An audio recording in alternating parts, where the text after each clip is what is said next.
and kiss them all soundly. Night night. Good night. And put them to bed. Hunger is a story we can end.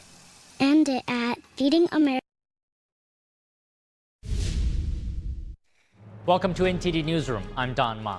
FBI personnel are on the scene in Michigan responding to a vehicle ramming and active shooter situation at Temple Israel Synagogue in Michigan. We have the breaking news. The White House is calling on ABC News to retract a story for providing false information. Why the Trump administration accuses the outlet of intentionally alarming the American people. Oil prices surging again after Iran hits a U.S. tanker and other vessels in the Strait of Hormuz. Plus, the U.S. is releasing more than 170 million barrels of oil amid rising gas prices. What was a key tool that helped the U.S. and Israel successfully take down Iran's regime leader Ali Khamenei? Actually, Chinese surveillance cameras that were blanketing Iran's capital. We break it down. The Trump administration launches new trade probes on China, the EU, and other countries, which could result in new tariffs. A bipartisan pair of senators unveiling a new bill aimed at protecting the practitioners of the spiritual meditation practice Falun Gong and countering forced organ harvesting in China.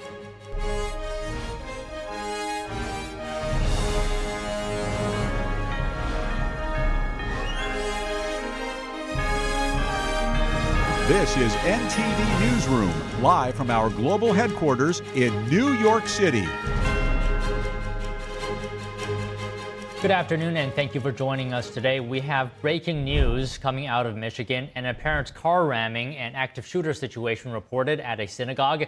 FBI agents are on the scene right now. The incident was reported at Temple Israel Synagogue in West Bloomfield, just outside Detroit, around 1 p.m. local time. Police say they believe a car intentionally crashed into the building before catching fire. Witnesses at the scene then report hearing gunshots. The FBI says it's on the scene, cooperating with local partners. Police say the situation is still active and urge people to stay away from the scene. So far, we haven't learned of any injuries. Now, this is a developing situation. We'll keep you updated with the latest information as further news comes out. The U.S. military says Iran is losing air capability day by day. U.S. Central Command releasing footage yesterday showing strikes on 3 Iranian aircraft as well as strikes on boats and trucks. CENTCOM says U.S. forces aren't just defending against Iranian threats, but methodically dismantling them. President Trump adding the U.S. is striking the Iranian regime harder than virtually any country has been hit in history, and it's not done yet. Tensions in the Strait of Hormuz, a U.S.-owned oil tanker, was attacked near the southern coast of Iraq yesterday. Iraqi authorities say Iranian boats filled with explosives attacked the tanker, killing at least 1 crew member. The rest of the crew was rescued. Officials say another tanker was also targeted, a Maltese-flagged vessel operating in Iraqi waters. Iraqi authorities say the attacks threaten maritime safety and Iraq's energy sector. Several other ships across the region also reporting damage, among them a container ship flying the Japanese flag. During an interview with CNBC this morning, Energy Secretary Chris Wright saying the U.S. Navy is not yet ready to escort ships through the Strait of Hormuz and likely won't be until the end of the month. All of our military assets right now are focused on destroying Iran's ability to wage war and terrorize the neighborhood. When we can afford some additional assets to move tankers through the Straits of Hormuz, we will do that. That's coming. The Straits of Hormuz needs to be and will be reopened. The U.S. military is there to solve a long-term problem, which is Iran's had 47 years an ability to threaten the Straits of Hormuz. And not long from now, Iran would have nuclear arms and a massive missile program surrounding that.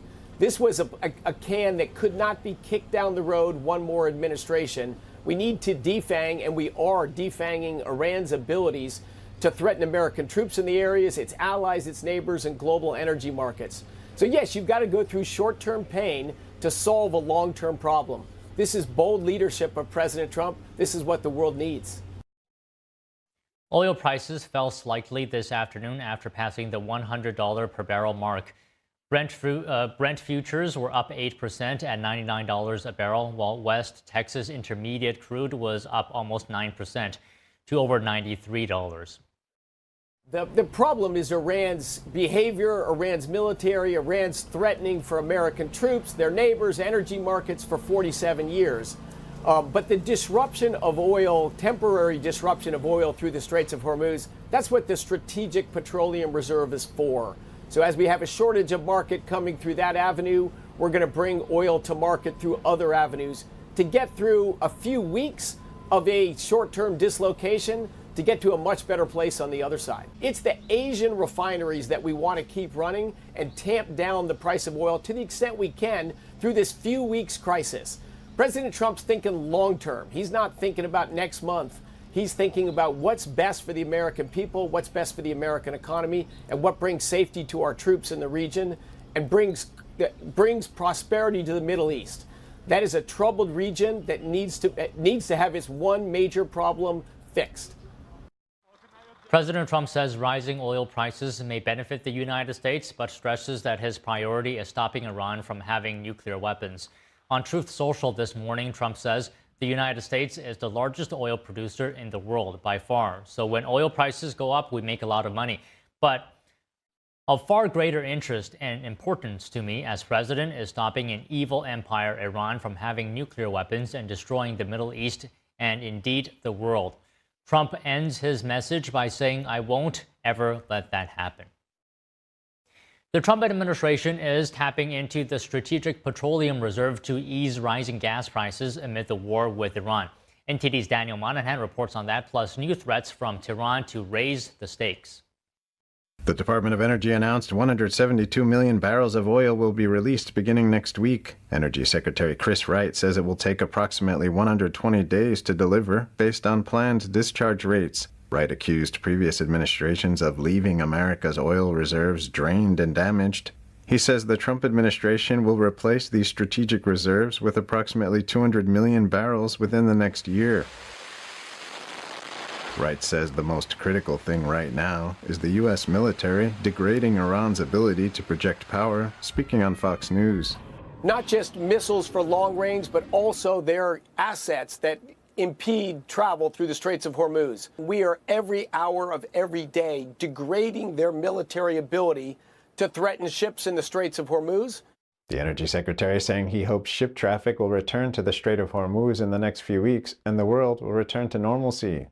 But not the normalcy of before, normalcy minus a heavily armed, wildly empowered, murderous regime. They will be near completely defanged and will not be able to threaten U.S. soldiers in the region. President Trump discussing the release of strategic reserve oil. We're going to be doing it very quickly, and then we'll fill it up. We'll fill up our reserves. Trump bringing up his first-term administration, filling up the reserves.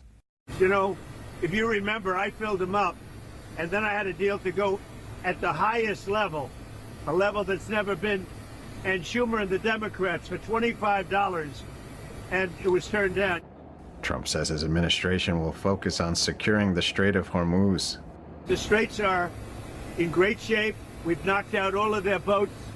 They have some missiles, but not very many. I think we're in very good shape. Meanwhile, the 32 member nations of the International Energy Agency unanimously agreed to release 400 million barrels of oil and refined products from their respective reserves. But Iran is hoping to undermine those efforts. Its military command warning the world to prepare for $200 a barrel oil prices as it struck 3 commercial vessels near the Strait of Hormuz. There have been 17 reports of incidents affecting vessels operating in the Arabian Gulf, the Strait of Hormuz, and the Gulf of Oman since the war began. Iran's Revolutionary Guards have warned that any ship passing through the narrow strait, which is just south of the country, will be targeted. Over to Asia, Japan will release 45 days' worth of strategic oil reserves as the war in Iran threatens supply chains. Crude oil tankers remain effectively blocked from passing through the Strait of Hormuz. We expect crude oil imports to drop sharply from late this month. Japan is dependent on the Middle East for around 95% of its oil supplies. Daniel Monahan, NTD News.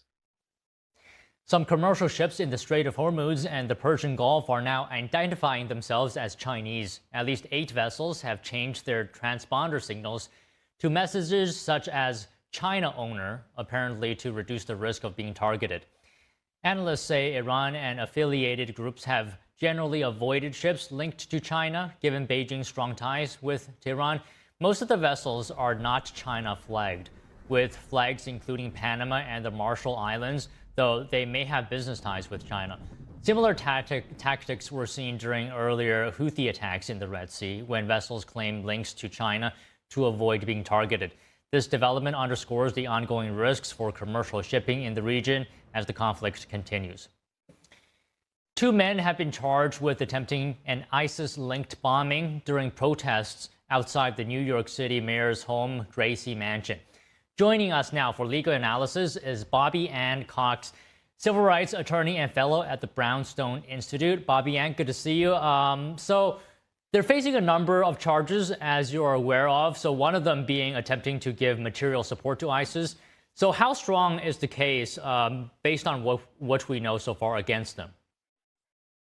So what we know so far is that both of these individuals, when they were arrested, they did make statements to the arresting officers, and once they were brought into the police station, outwardly saying that they were doing this as a promotion and incentivized by ISIS, and that they pledged allegiance to ISIS. So that count sounds like it's going to be pretty strong against them. They are being charged with several counts of different violations of different federal laws. But this one in particular, it sounds like they both outright pledged their allegiance to ISIS. And so it sounds like that's going to be a very strong cause of action against each one of these individuals.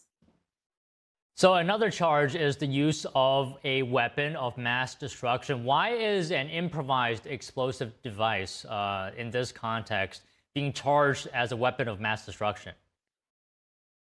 Right. So if you look at the federal law itself, what is defined as a weapon of mass destruction is anything that is, a device, a destructive device. So that could be a bomb, it could be a rocket, it could be a grenade, things of this sort.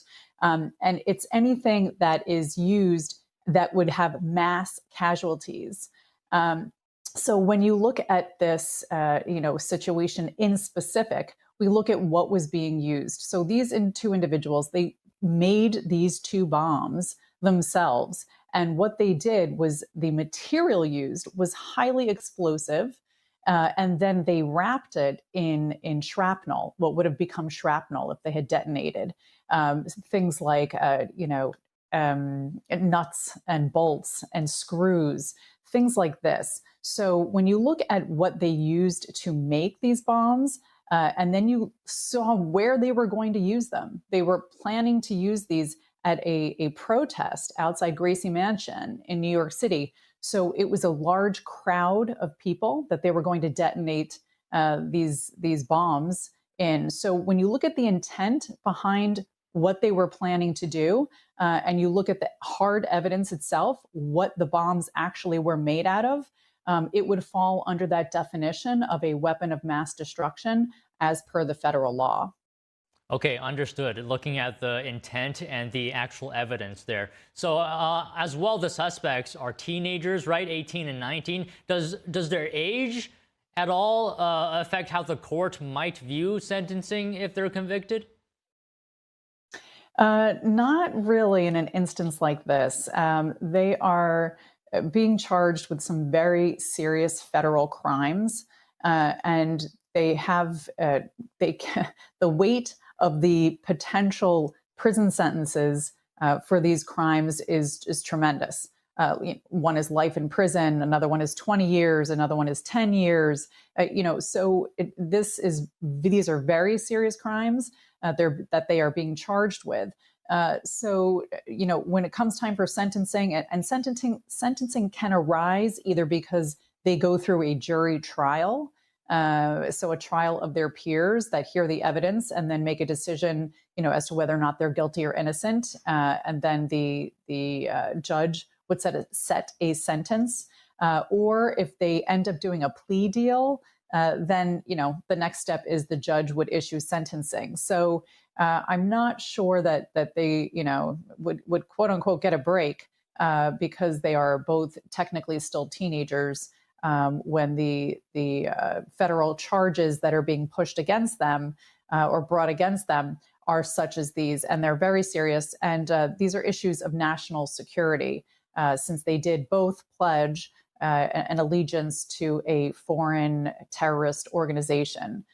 So we're going to see how this plays out, but these are very serious charges.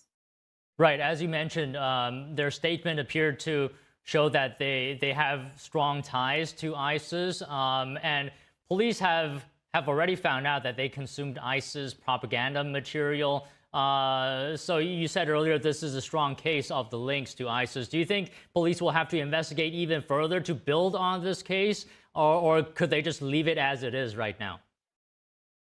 Well, I think there will be further investigation. Something so serious as this, they're probably going to dig further. They are already coordinating with, FBI and law enforcement in Pennsylvania, because both of these individuals are originally from Pennsylvania, and they drove to New York City to perpetrate this crime. So there will be further investigation because, they're going to want to know not just why they did this and how they did this, but they're going to also want to know if anybody else helped them in preparing for this or planning this or purchasing the materials to make those bombs.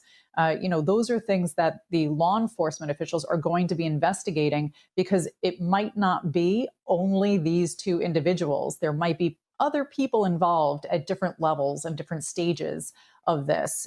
So they have to determine whether or not these individuals acted on their own, or if there is something deeper and a wider group behind them. I did read one or two accounts that said that these two individuals did not know each other prior to this taking place last week. So it sounds like they didn't intentionally plan this together.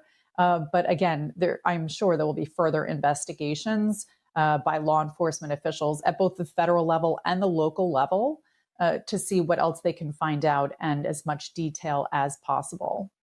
Okay, Bobby Ann, just one final question. What comes next in this case? So both of these individuals have been arrested. They are being held in jail without bail.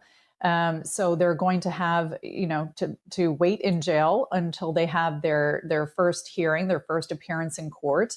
And we have to see, the formal charges that are brought in court. We don't know if there's going to be any talk about plea deals or not. We don't know if there's going to be, we have to see how it plays out.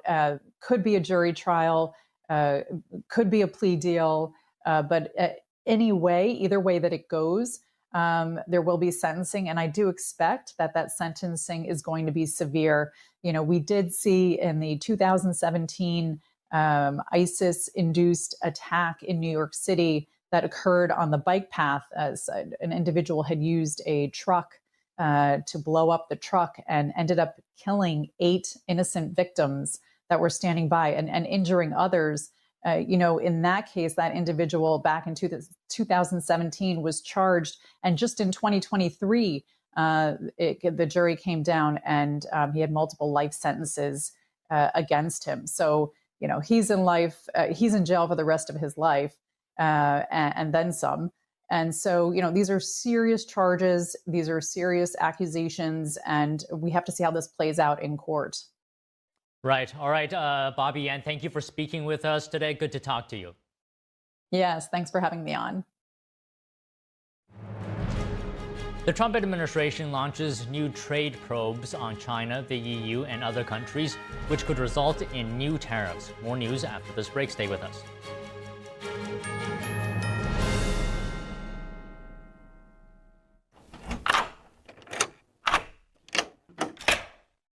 I'm Jonathan Lawson. If you're 50 to 85, I have an important message about security. Write down the number on your screen so you can call when I finish. The lock I want to talk to you about isn't the one on your door. This is a lock for your life insurance. A rate lock that guarantees that once you're insured, your rate can never go up at any time for any reason. But be careful. Many policies you see do not have one. But you can get a lifetime rate lock from Colonial Penn. Call this number to learn more. This plan was designed with a rate lock for people on a fixed income who want life insurance that fits their budget and is simple to get. Coverage options start at $9.95 a month, less than 35 cents a day. Act now, and your rate will be locked in for life. It will never increase, guaranteed. This is lifelong coverage that can never be canceled as long as you pay your premiums, guaranteed. And your acceptance is guaranteed, with no health questions. You cannot be turned down because of your health. Call for your information kit and read about this rate lock for yourself. You'll also get a free beneficiary planner. Both are free with no obligation. Don't miss out. Call for information, then decide. Read about the 30-day 100% money-back guarantee. Don't wait. Call this number now. Call now and you'll also get this free beneficiary planner. Use this valuable guide to record important information and your final wishes, and it's yours free just for calling. So don't wait. Call 1-800-357-4821 for your free information. That's 1-800-357-4821. There's no risk or obligation. That number again is 1-800-357-4821. That's 1-800-357-4821. 1-800-357-4821. Call now. First time that I went to see him, a lot of stuff came into my mind because I wasn't prepared at all. I know the first 3 months of his life were really important, and I wanted to be there all the time for him. First time he was like, "Daddy, Daddy." That was one of his first words.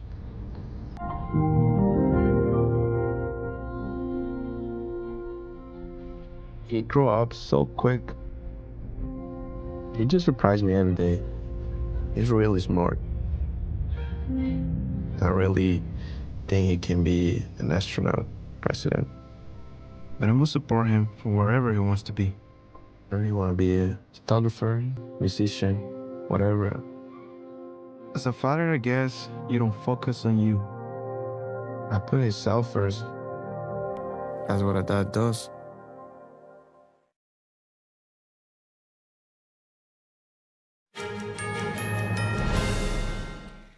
Breaking news out of Michigan. Police report a car ramming and active shooter situation at a synagogue. FBI agents are on the scene. The incident was reported at Temple Israel Synagogue in West Bloomfield, just outside Detroit, around 1 p.m. local time. Police say they believe a car intentionally crashed into the building before catching fire. Witnesses at the scene then report hearing gunshots. Local police say security personnel engaged with one gunman in gunfire. Police don't have him in custody and don't know his identity yet.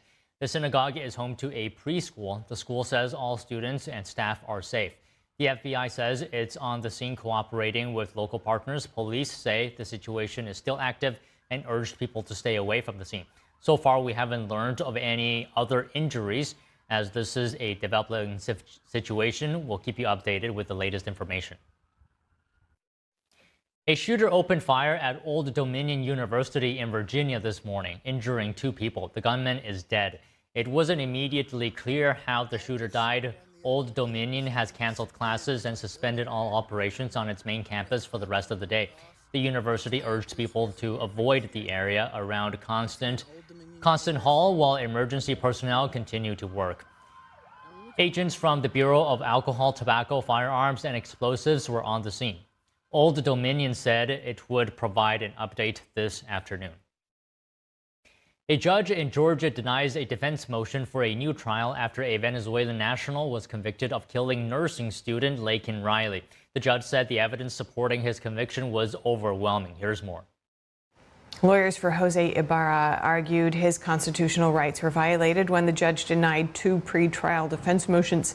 In one motion, the defense had asked for a delay to review DNA evidence. In another, defense attorneys argued that cell phones seized from Ibarra's apartment weren't listed in a search warrant. Ibarra entered the U.S. illegally in 2022 and was allowed to stay while he pursued his immigration case. Prosecutors said Ibarra killed Riley while she was running on the University of Georgia campus in Athens in February 2024. After Ibarra waived his right to a jury trial, the judge found him guilty of murder and sentenced him to life in prison. The number of Americans filing for new applications for unemployment benefits fell last week after an unexpected uptick in unemployment in February. The Labor Department reported that initial claims for state unemployment benefits dropped by 1,000 to a seasonally adjusted 213,000. Claims have hovered between 199,000 to 232,000 this year amid low layoffs. The department reported last week that non-farm payrolls decreased by 92,000 jobs in February, the sixth decline since January 2025. The number of people receiving unemployment benefits for the week ended February 28th dropped 21,000 to a seasonally adjusted 1.85 million. The unemployment rate increased to 4.4% in February from 4.3% in January. The Trump administration has launched a new trade investigation under the Trade Act. Trade Representative Jamieson Greer said the probes will examine excess industrial capacity in 16 major trading partners. The countries include China, the European Union, India, Japan, South Korea, and Mexico. The investigations will determine whether foreign policies and practices are unfairly displacing U.S. manufacturing and restricting commerce. A second investigation will focus on imports produced with forced labor, targeting roughly 60 countries. These inquiries could lead to new tariffs or import restrictions. Greer says the administration aims to complete the investigations quickly and will hold hearings for public comments in the coming weeks and months. Trading partners have been notified and will be consulted as part of the process. The U.S. relies heavily on China for generic drug ingredients, and lawmakers say that's a growing national security concern.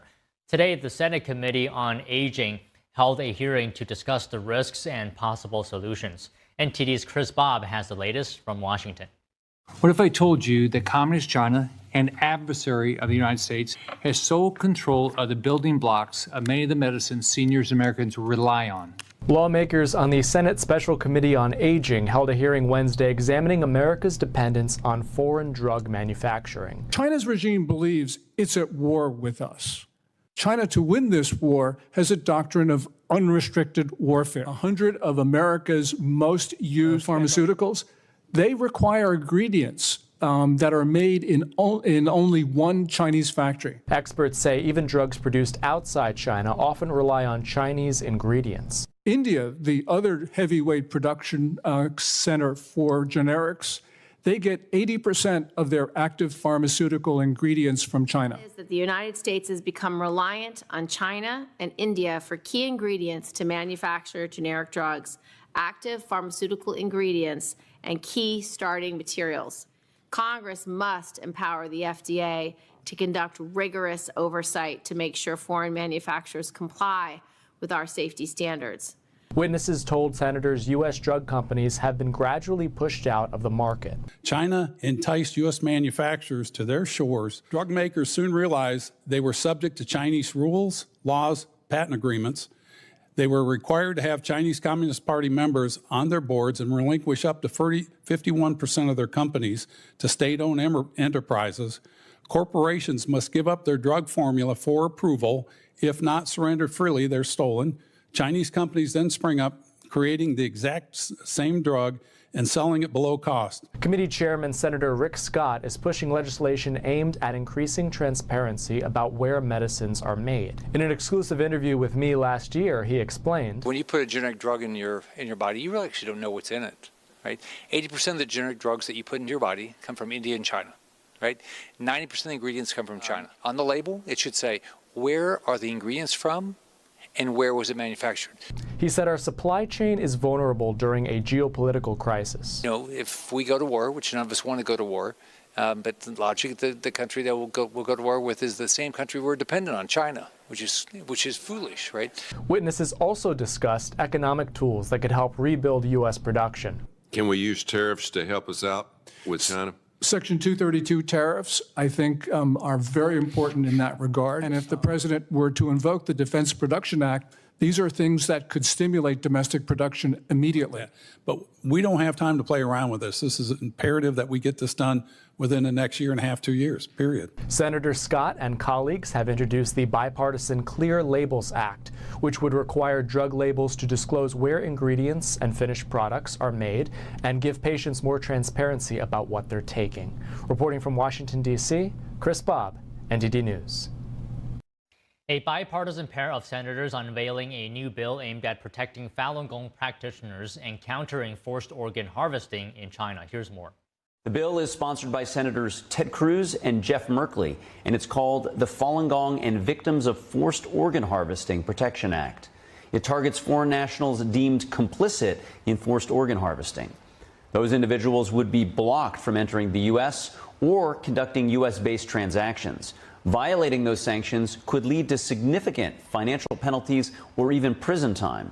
It would also require the U.S. government to report on China's organ transplant system and restrict cooperation with Chinese institutions in the field of transplantation. Senator Ted Cruz says the Chinese Communist Party runs a brutal state-backed organ harvesting system, and it targets people for their faith. He says Falun Gong practitioners are among those most heavily persecuted, calling the actions a serious violation of religious freedom as well as human rights. Falun Gong, also known as Falun Dafa, is a meditation practice with teachings focused on truthfulness, compassion, and forbearance. It's faced more than 26 years of deadly persecution in China, including constant police harassment, arbitrary arrests, imprisonment, and even torture. In 2019, the China Tribunal held in the UK concluded that forced organ harvesting is happening on a large scale in China, with Falun Gong practitioners being the main group that's targeted. Texas Senator John Cornyn says he would support ending the filibuster to pass the contentious Save America Act. The move comes as Cornyn seeks President Trump's endorsement in his Republican primary runoff against Texas Attorney General Ken Paxton. Cornyn saying he supports whatever changes to Senate rules that may be necessary to move the Save America Act forward and fund the Department of Homeland Security. The Texas senator has long defended the filibuster as a safeguard in the Senate, but he says the political reality in Washington has changed. The Save America Act would require individuals to prove U.S. citizenship to register to vote in federal elections. Republican leaders are now preparing to bring the bill to the Senate floor. They're planning for days of marathon sessions, including possibly scheduling overnight sessions to force Democrats to stay on the floor. President Trump says America is returning to real energy dominance, announcing the opening of the first new U.S. oil refinery in 50 years. We discuss the importance of energy independence with an energy expert. After this break, stay with us.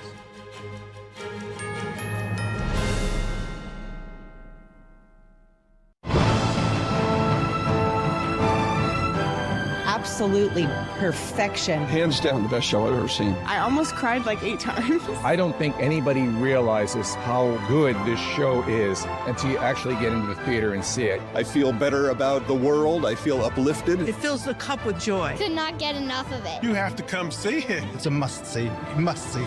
Returns to David Koch Theater, March 25th through April 12th. Get your tickets at shenyun.com.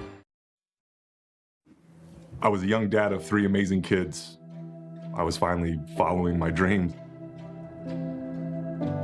Just when you feel like life is starting to come together, you get kind of hit in the face. I was born with a congenital heart defect and had open heart surgery as a kid. I was supposed to go to the heart doctor once a year, and I finally went. He listened to my heart, and I'll never forget, he sat back and he said, yeah, it's time for open heart surgery, or you risk your aorta rupturing, and that's it. I was scared out of my mind.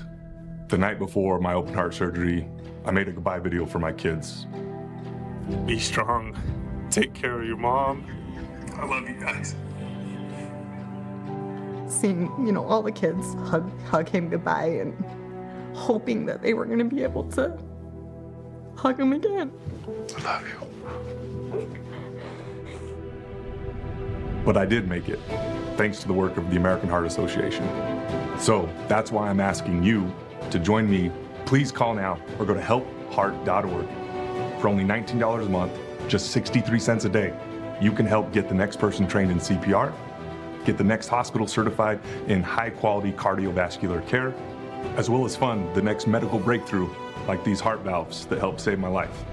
When you give $19 a month with your credit card, we'll send you this special t-shirt to show you're a part of our community of monthly donors.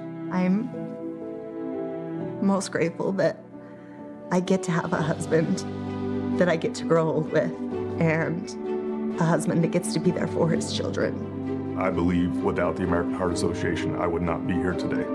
If this can happen to me, it can happen to you, it can happen to anybody. Your donation can literally help save a life. Please call the number on your screen or go to helpheart.org now to become a monthly donor. Every day, thousands of kids start vaping. And I can't let this happen to my kid. So if you want to talk to your kids, you have to get it trending.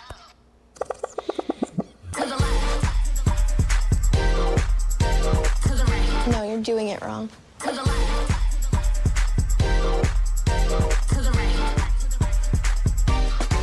Let's go. Can we talk? Yeah, what's up? Visit talkaboutvaping.org for tips on when and how to have the vape talk.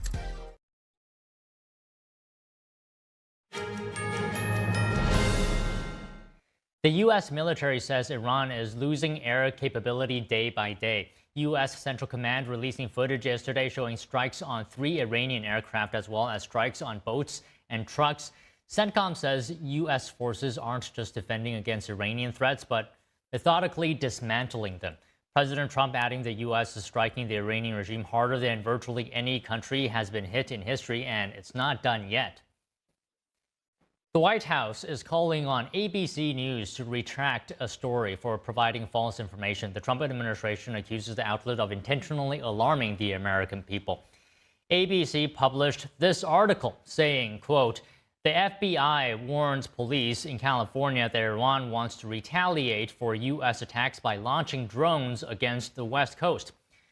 However, the White House says ABC wrote the article based on just one email that was sent to local law enforcement in California about a single unverified tip. What's more, the email sent to police starts off by saying, "We recently acquired unverified information." The ABC article includes that exact quote, but without the word unverified. The White House now states that, quote, "This post and story should be immediately retracted by ABC News for providing false information to intentionally alarm the American people." And a fire broke out on the world's largest aircraft carrier, the USS Gerald R. Ford. The carrier is operating in the Red Sea in support of Operation Epic Fury. The U.S. Fifth Fleet says the fire originated in the ship's main laundry spaces and has been contained. The cause of the fire was not combat-related. So far, the Navy has found no damage to the ship's propulsion plant, and the aircraft carrier remains fully operational. The fleet says 2 sailors are currently receiving medical treatment for non-life-threatening injuries. They're in stable condition. The Navy says it will provide more information and will keep you updated on this. At the opening hours of the strikes on Iran, Tehran's surveillance empire, built for monitoring citizens, helped the U.S. and Israel track the whereabouts of Ali Khamenei, leading to his death. China, the hand that helped build this system for Iran, was unaware it had been hacked by the U.S. for years. The news would send chills through Beijing's leadership. That's because China is operating a surveillance system using the same equipment, but on a larger scale. Here's more on that. According to a Financial Times report last week, before the strikes, U.S. and Israeli intelligence have been observing Iran's streets for years. They used AI models to analyze real-time footage, systematically understanding the regime's internal operations. This intelligence significantly helped the U.S. and Israel target and eliminate the Islamic regime leader. An Israeli intelligence official told the paper that they knew Tehran like they knew Jerusalem. It's worth noting those same surveillance cameras are also stationed around Beijing streets right now. Top Chinese manufacturers, including Hikvision, Dahua, and Entd, supply the Islamic regime with surveillance tech ranging from softwares to equipments for decades. That's not only because Beijing and Tehran are allies. The need to control its people has pushed the Chinese regime to continue developing this technology more than any other country. Zineb Riboua, a policy analyst specializing on Middle East and China, sheds light on the matter. If one looks at it, China has helped Iran's whole telecommunications architecture. They have reshaped it exactly as they would do in Beijing.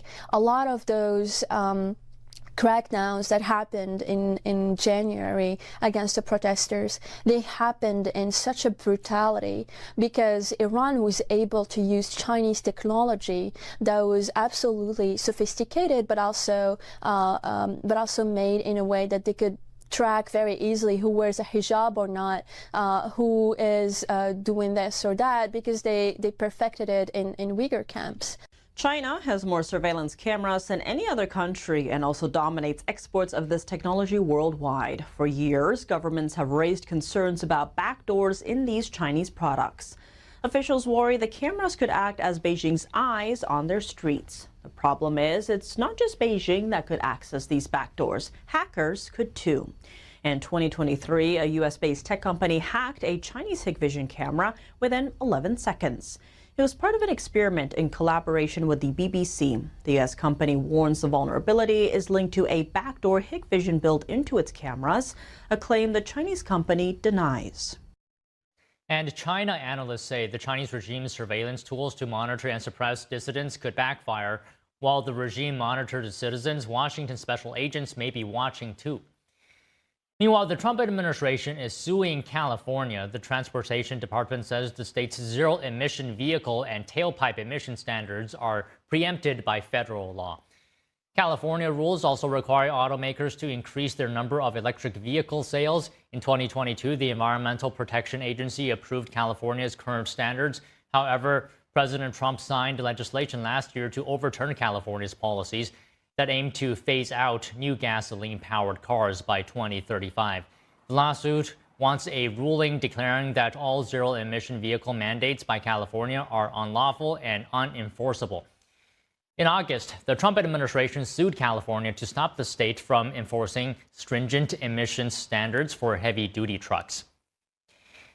President Trump says America is returning to real energy dominance, announcing the opening of the first new U.S. oil refinery in 50 years in Brownsville, Texas.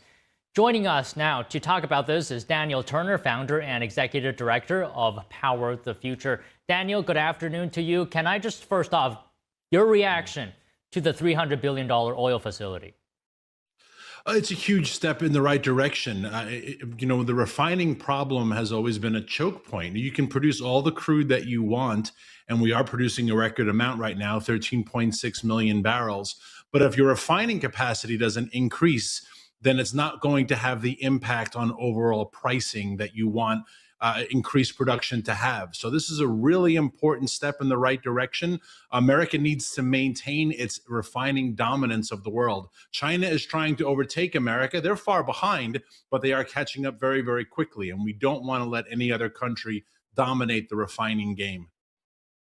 Okay, why do we not want that? It seems obvious, but lay it out for us simply. Why do we not want other countries, such as adversaries like China, be dominant in this space? Well, because crude doesn't really have value in and of itself. Crude oil only has value in what it becomes. And to have it become something, whether it's gasoline for a car, whether it's jet fuel, whether it's rocket fuel, whether it's the raw materials of plastic or of rubber or of anything else, all of that comes from the refining process. And if you control the refining process, then you control the raw materials for all the world's industry. That's why it's so important that America maintains this dominance, right? We saw this in previous worse administrations where we outsourced a lot of our raw materials, especially to places like communist China. And then they dominate those markets. And so, yes, we can talk about how, we want to be number one in furniture, or we want to be number one in automotives. But if the raw materials come from China, then we'll never be number one. We'll always be dependent upon them. And all raw materials come from the refining process. Okay, so at the same time, Iran's new supreme leader is threatening energy supplies, saying the Strait of Hormuz will remain closed. So in this context, amid everything that is happening, talk to us about the importance of energy independence. And I think this goes alongside of refining dominance. It does. And I don't want to see Americans, or anyone for that matter, pay higher prices for gasoline or for utilities or for oil on the world market. But America is in a much better position than our Asian friends or than all of our European allies because we do have an abundant supply, domestic supply.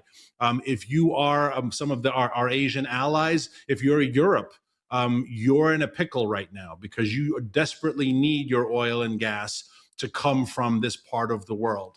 It makes no sense, especially if you have a domestic supply. A country like the United Kingdom has huge oil and gas reserves in the North Sea, but they shut them down for climate reasons. And so now they're dependent on the Middle East. A country like China, however, our number one adversary, they don't have a domestic oil and gas supply. So they need oil and gas from the Middle East, but because of just a geographical vulnerability that they have. So I'd rather be in America's position, but I'd much rather be in a place where there are no more tensions in this region of the world and we have stable pricing for this commodity. So I'm just thinking here, based on what you said, does energy independence actually give the U.S. more power on the world stage? Because, for example, the U.S. can then impose sanctions on certain oil-producing countries without risking domestic shortages. Absolutely. And evidence of that is just oil prices right now. When last I looked before we came live on this segment, West Texas Intermediary oil, the American exchange, was around $97 a barrel, which is a lot, right? But Murban, which is the oil exchange of the Middle East, was about 122. That's a $25 a barrel difference. That's a huge difference. And the difference is that American oil and gas, American oil numbers are domestic. We know we don't have a supply problem, but the Middle East does, right? They're having a transportation problem. They're stopping producing oil because they don't have a place to store it, because their storage is full, because they can't export it out because of the straits being closed. So that's an example of how energy dominance, domestic energy dominance, is so key to our survival, because our prices are $25 a barrel lower. And if we could return to more global stability, they'll come down even another $25 a barrel. Domestic energy production is everything in the game. So I just want to read you a quote from President Trump.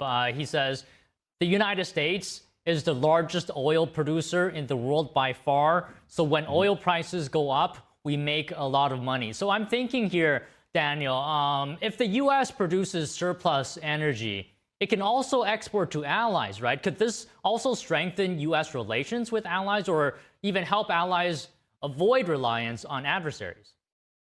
Absolutely. And we should be supplying all of our allies, right? So you take, for example, something like the natural gas pipeline that is being developed in Alaska, right? A $40 billion project, most of it funded by South Korea, by Japan, because these Asian nations who are our friends, they need natural gas supplies. And obviously it's a lot cheaper for them to go to Alaska, right, across the Pacific, than having to go all the way through the Panama Canal, et cetera, and get to America's Gulf Coast. So this is a wonderful example of how American energy dominance can benefit our allies. And we can keep the good guys, to put it very simply, we can keep the good guys energy independent, and we can choke the bad actors. In the case of Venezuela, Iran, or other countries, we can prevent them from becoming rich and powerful and a threat to America and our allies. So Daniel, you brought up earlier briefly previous administrations that may have different ideologies when it comes to energy. Is oil, fossil fuels like oil, the most reliable source of energies in the U.S. right now? Oil and gas and fossil fuels will always be reliable because we have them in abundance, because they work regardless of the weather. We don't need the sun. We don't need the wind. They are always reliable. But the biggest problem I have with the environmental left that has pushed the anti-fossil fuel movement, telling us to, quote unquote, go green and get wind and get solar. Wind and solar only produce electricity and poorly and very expensively, but that's all they do. Fossil fuels do everything else. It's rubber, it's plastic, it's Band-Aids, it's diapers, it's medicines, it's detergents, right? You can go through the list. So even the people that say, well, if we wouldn't have this problem if we drove EVs are great, but you know what they're made from? They're made from oil and gas and coal. So I don't understand why we would ever get rid of the raw materials of our industry, of cement, of steel, of plastic, of rubber, and pretend that we don't need these products. Wind and solar are stupid. They're expensive. They're made in slave labor camps in communist China, and they make very expensive, poor electricity. Fossil fuels do everything. And if we have a robust fossil fuel economy, we have peace, stability, low prices, and prosperity for everybody. And just to add to your point, China uses coal to a significant degree for its energy, right? So China does. Yeah. Yeah, and you know why? Because it works. I wish we were as serious about our electric grid as China is about theirs, right? What does China burn with their coal? They burn the factories to make crappy wind and solar, and then they convince Americans through these climate groups to buy them. But China uses coal because coal always works. China takes its grid very seriously. It takes its manufacturing sector very seriously. I wish American Democrats in particular would be as serious as the Chinese are about their grid. Okay, just one final question, Daniel. Where do you see nuclear fitting into the equation? Nuclear is great, and we need it in much more proliferation. We already run the world's largest nuclear arsenal, and it's called the United States Navy. We know how to use nuclear very, very well and very safely, and we've been doing it for decades. But nuclear is essential. I saw Secretary Wright announce that there were 10 nuclear projects underway.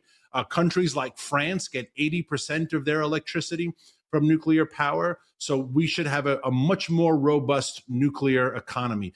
2 great nuclear power plants, one in California, one in New York, both shut down by Democrats, Gavin Newsom, and at the time, Governor Andrew Cuomo in New York. And there's no reason to take down or dismantle functioning nuclear power plants when we are desperate for reliable baseload power.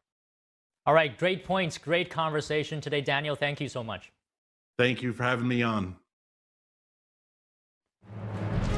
Law enforcement are on the scene in Michigan responding to a vehicle ramming and shooting at a Jewish synagogue. We have the latest news right after this break.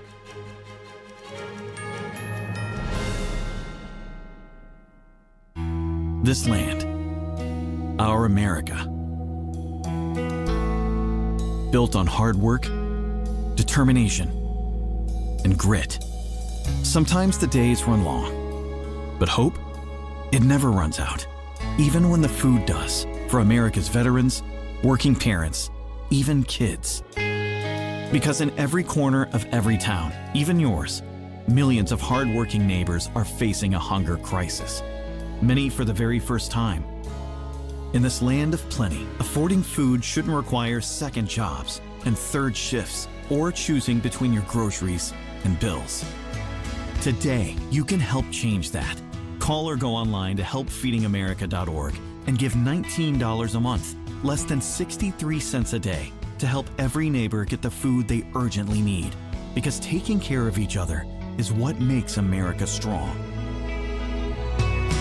We're Feeding America, not just a name, but an action.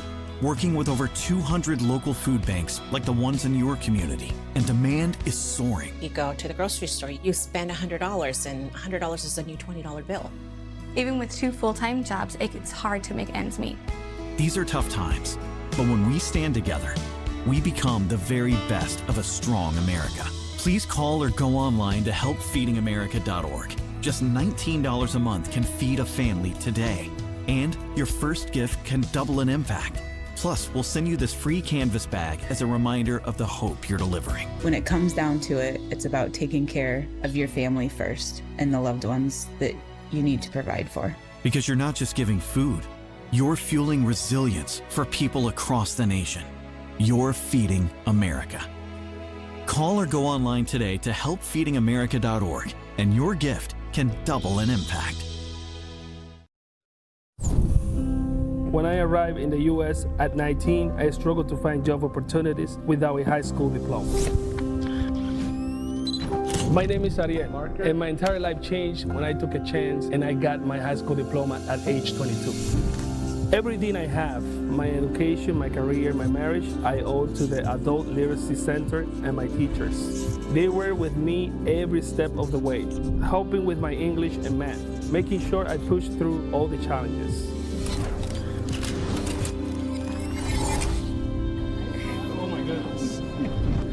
So Ariel, we made this yearbook for you. It has notes from all the people that are here. Your achievement has set an example for so many students. Most importantly, your daughter. Education was the key that unlocked all my opportunities. When you graduate, they graduate. Visit finishyourdiploma.org to find free and supportive adult education centers near you.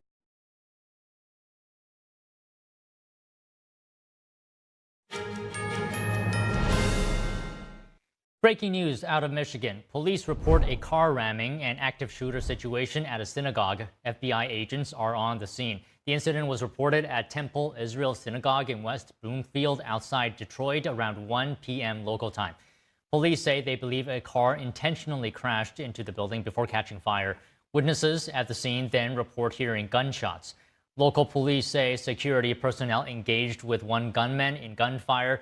Police don't have him in custody and don't know his identity yet. The synagogue is home to a preschool. The school says all students and staff are safe. The FBI says it's on the scene cooperating with local partners.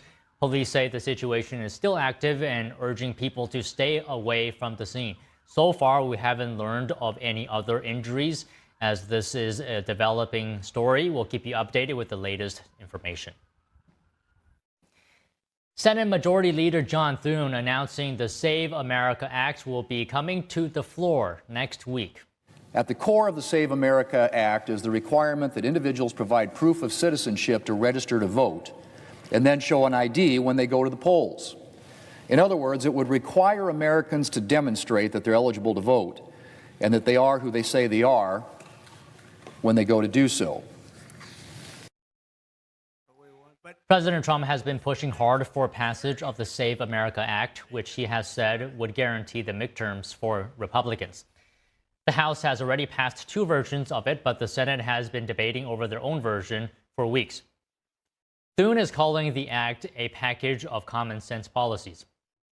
He says photo IDs are required for a number of things, including traveling, working for the government, and at public libraries. Democratic Senate leader Minority Leader Chuck Schumer called the act Jim Crow 2.0.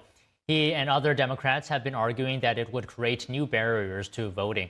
President Trump has threatened to not sign any bills until the act is passed. Moody's ratings downgrades New York City's credit outlook from stable to negative. Mayor Zohran Mamdani says the credit agency's decision is premature. More news after this break. Stay with us.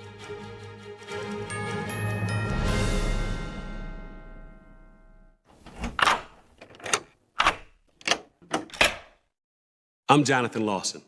If you're 50 to 85, I have an important message about security. Write down the number on your screen so you can call when I finish. The lock I want to talk to you about isn't the one on your door. This is a lock for your life insurance, a rate lock that guarantees that once you're insured, your rate can never go up at any time for any reason. But be careful. Many policies you see do not have one. But you can get a lifetime rate lock from Colonial Penn. Call this number to learn more. This plan was designed with a rate lock for people on a fixed income who want life insurance that fits their budget and is simple to get. Coverage options start at $9.95 a month, less than 35 cents a day. Act now, and your rate will be locked in for life. It will never increase, guaranteed. This is lifelong coverage that can never be canceled as long as you pay your premiums, guaranteed. And your acceptance is guaranteed, with no health questions. You cannot be turned down because of your health. Call for your information kit and read about this rate lock for yourself. You'll also get a free beneficiary planner. Both are free with no obligation. Don't miss out. Call for information, then decide. Read about the 30-day 100% money-back guarantee. Don't wait. Call this number now. Call now and you'll also get this free beneficiary planner.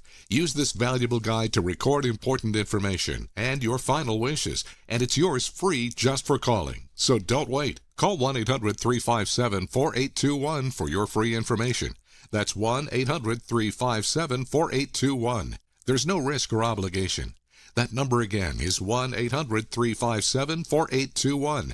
That's 1-800-357-4821. 1-800-357-4821. Call now. My biggest fear in the middle of my addiction was that I would never be able to get over it and that my kids wouldn't have a father. I overdosed on heroin and I lived. And I started thinking, you know what? This isn't my story. For the longest time, fear held me back from ultimately being